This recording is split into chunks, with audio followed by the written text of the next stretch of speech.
What is going on, everyone? It is Tyler McKinney back here again. So today I go ahead and I sit down to watch my XFL football. I'm looking forward to a great game. The BattleHawks versus the Roughnecks, and they got Pickle Ball on beforehand. And, it's a bunch of old retired tennis players going at it. Yeah, that's cool, whatever. Okay, so, that's 5 minutes or so before, and then all of a sudden, it's a couple minutes now after 2. I'm in Eastern time zone. And then all of a sudden it's like 3 and 4 and they're still going. And I'm like, what in the world is going on here? And then I see a little thing down at the bottom that the kickoff's going to be at 2:14. And so I'm like, okay, no big deal. I go around, I come back and it's still not on. And so I look down at the bottom and it's ESPN Plus is playing the game. Okay, great. Guess what? I don't have ESPN Plus. So this guy who has, normal cable TV, I have FX, I have all the channels. I don't have ESPN Plus. Guess who doesn't get to watch the first 10 minutes of the game? This guy right here. I don't get it. Why are you playing pickleball over football? It doesn't make any sense to me. And I'm like, okay, so what is this deal with pickleball? So I had to go and do some research. I started looking at like TV ratings of pickleball. Is this really that big of a deal? Then I start seeing that it's the largest growing sport in America and that pickleball is just taking the world by storm. And then when you actually look at it, it's like only 15% of adults have actually played it. And it's like I don't know. It was like something like only a little bit more than that have actually heard of it or know exactly what pickleball is. So, I don't know. I mean, I've seen celebrities are buying up franchises and things of that nature. I don't know what to make of it. All I know is I want my football. I want my football when you say that it's going to be on. And now this has happened to me like twice where I've gone to watch football and I don't have football. I can tell you that if they're really wanting to put out this brand, the XFL brand, they've got to put it out there in the front. I really don't understand what this whole thing is going on here. And I know it's really more of a broadcast thing with Disney and ESPN, ABC, than it really has anything to do with Danny and The Rock and that, because that's their product. They're putting it on their broadcasting. But I just feel like that the XFL has taken a backseat to all of this other stuff. And, who knows? It could be just the fact that they're making more money off of these other things. I don't know. I just know more than 15% of Americans have played football. I don't know. I saw that one, pickleball thing on CBS had a 2.5 million rating when they did it, when it was the celebrity thing or whatever. The championship had points, like 600 and some odd thousand people viewing it. I don't know. All I know is just that if you're planning on actually making this a business that's going to succeed, you're gonna have to do better than that, and you're gonna have to actually put it out there in front of people. The games that they're putting out there and the things that they're doing, it really shows that they're I don't know, that they don't care. That's not, I don't know. It's not that's not the term that I need to use, but this is not your it's not the backseat stuff. This isn't your tag. This isn't the stuff that you just throw in when you don't have any other programming. This isn't dodgeball. It's American football. People like to watch it. I mean, the ratings aren't as great as what they would have been, but you've really kind of I don't know. It's just as you can tell, I'm stumbling and fumbling over words, and yeah, I do that a lot too, but I'm just frustrated with the whole thing. I mean, I'm not even getting into the game, and I'm still sitting here frustrated trying to figure out what the idea is behind having pickleball going on for literally 20 to 25 minutes as you're having an XFL football game going on that you could be playing, that many more people would be watching as opposed to pickleball. I don't know. I can tell you when it was the pickleball thing, I wasn't paying attention to it. I was kind of thumbing through my phone trying to figure out, what was going on. And, I don't even, like I said, I don't even really remember exactly what all was going on with it. And I know that that's not my sport. And I know that, that stuff with it. I just wish that the XFL and that Disney would do what the USFL did. The USFL put their guys right out there in front. I mean, warts and all, and they did a fairly decent job with it. The only thing they were missing were fans in the stands. If they could have actually had decent crowds at those games, those games and that league, the USFL would have shown off as real good professional football. And the XFL has really been decent too. They just earlier on, especially with effects, they needed to be put more professional, more into production, however you want to do it, to make it look more like a professional product. And it just seems like things just haven't really, like, they're putting effort in it in certain areas, but when it comes to actually like the product, it's like, you're putting all this into the marketing, you're putting all this into putting it out, you're putting all this into getting all things together. But when it comes to actually holding up the product and really, presenting your product, you're kind of falling flat. I don't know. The game was kind of a flat game anyways. I mean, it wasn't a terrible game, but it really wasn't anything that was going to get you going. It wasn't a snooze fest, but then again, there really wasn't a lot of dynamic plays happening in this game. And you would have thought between these two teams that we would have had a little bit more flash in this game, but we just didn't. And I don't understand it. And I probably won't ever understand it. Maybe if I was behind the scenes and understanding what ESPN and them are doing. I'll tell you the one thing that I will say before we move on to the game is that it'll be interesting to see what the pickleball ratings were compared to the actual game ratings. And who knows how many people actually would have tuned out because it was pickleball that would have actually watched the game had it actually have been football and not pickleball. Because there are those people that would watch, but since it was pickleball, that they'll turn the channel and they will never come back. And they know that. That's the thing. They know that, and why they went and did that, I don't know. So let's go ahead and let's move on to this game. Like I said, this game wasn't a snooze fest. It wasn't anything else. It was, the game was winnable up until the end, and they scored the touchdown. They just couldn't do anything with, Houston. Nothing wrong with the production. I thought the production was good. It was a decent game in Houston. It was overcast, and then they finally, when Houston kind of got a little bit of a life, the sun came out, which was kind of nice for the afternoon type of a thing. But yeah, the gray BattleHawks, I do not like the uniform. The gray. It just looks dingy to me. And I know we're still talking about uniforms, but it does. It looks dingy to me.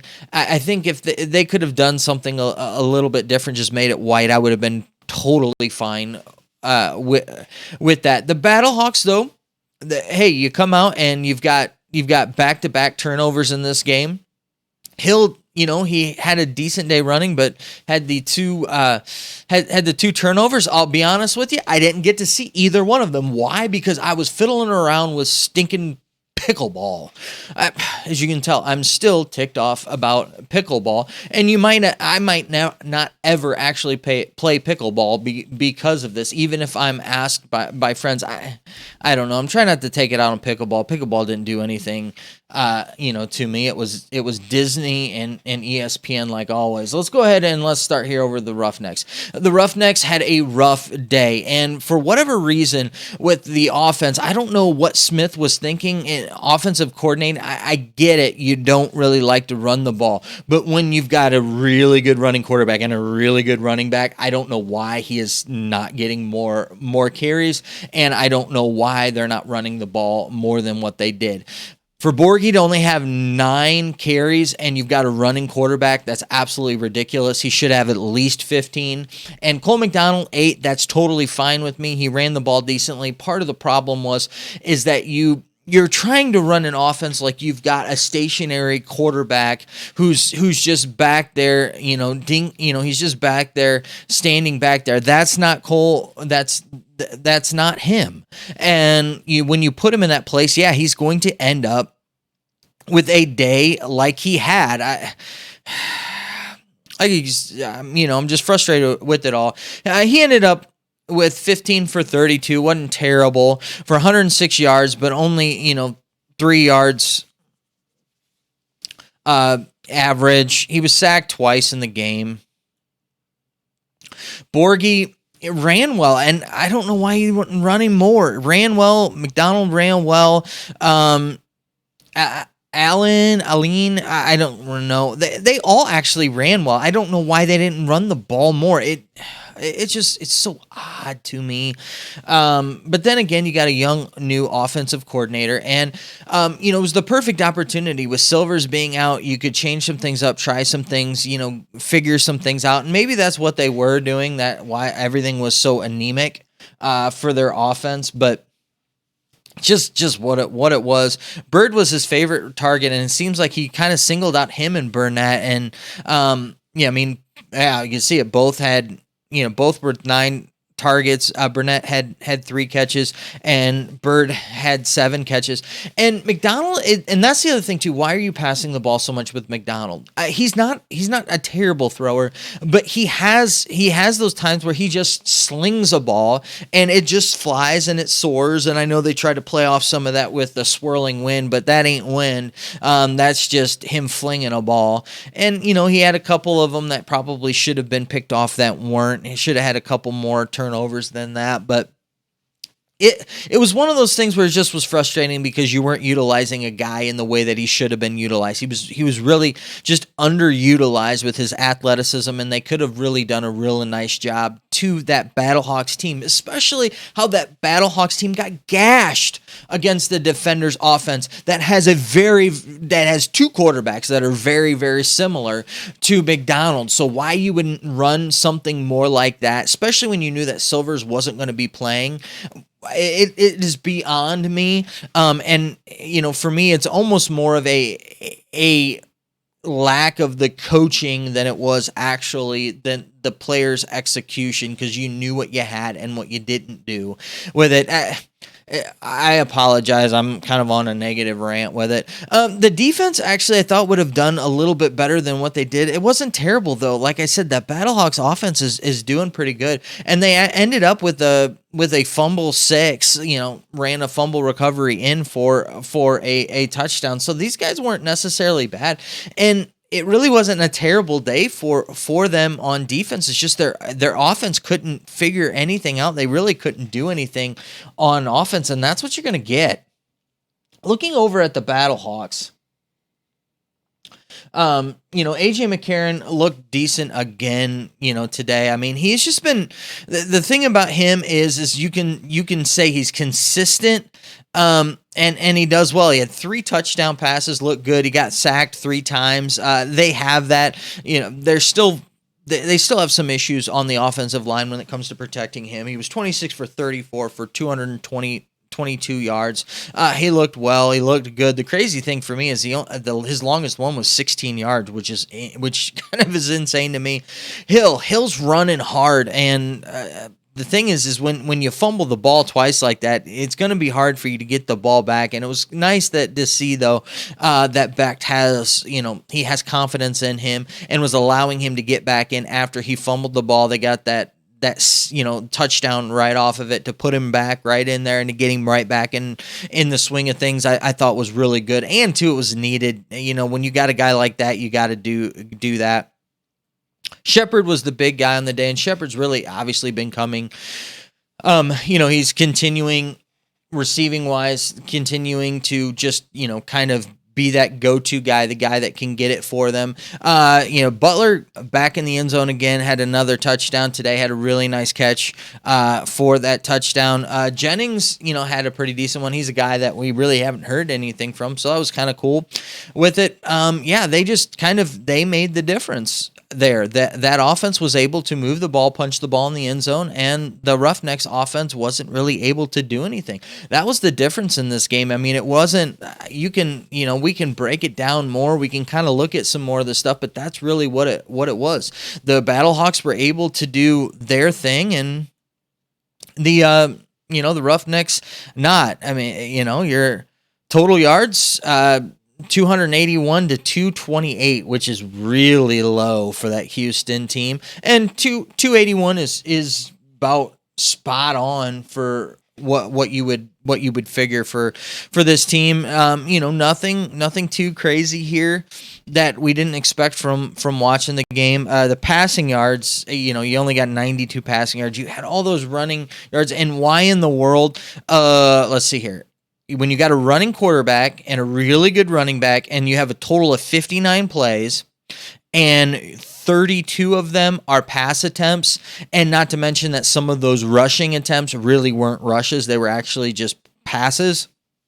So why you're doing that is kind of silly, to me.